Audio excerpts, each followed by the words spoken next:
Breaking news مذہبی ہم آہنگی کے رنگ تتلا اتحاد کی سنگ فیصل آباد چک چھمرا ڈیرہ چودھری فیصل تتلا میں تتلا اتحاد پاکستان کے زیر اہتمام ایک پروقار تقریب کا انعقاد کیا گیا، جس میں مذہبی ہم آہنگی، بھائی چارے اور اتحاد کو فروغ دینے کا عملی مظاہرہ کیا گیا۔ تقریب میں کرسچن کمیونٹی، سکھ کمیونٹی، علماء کرام، سول سوسائٹی اور میڈیا نمائندگان نے بھرپور شرکت کی۔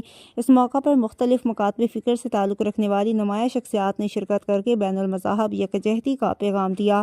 تقریب کے مہمان خصوصی بشپ ڈاکٹر اندریاس رحمت، ریورنڈ فادر پرویز امانویل، اقلیتی چیئرمین ریاض نار ننکانہ صاحب سے سردار جگ موہن سنگھ اور معروف عالم دین علامہ قاری عمر خطاب تھے، جنہوں نے اپنے خطابات میں امن، محبت اور رواداری کی اہمیت پر زور دیا۔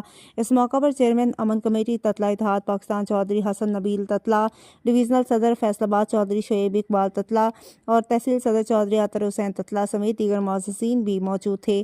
تقریب کے اختتام پر تتلا اتحاد پاکستان کے پلیٹ فارم سے شجرکاری مہم کا بھی آغاز کیا گیا، جس کا مقصد نہ صرف ماحول کی بہتری بلکہ اتحاد و یکجہتی کے پیغام کو عام کرنا تھا۔ شرکاء نے اس عزم کا اظہار کیا کہ ایسے پروگرامز کے ذریعے معاشرے میں امن، بھائی چارے اور مذہبی ہم آہنگی کو مزید فروغ دیا جائے گا۔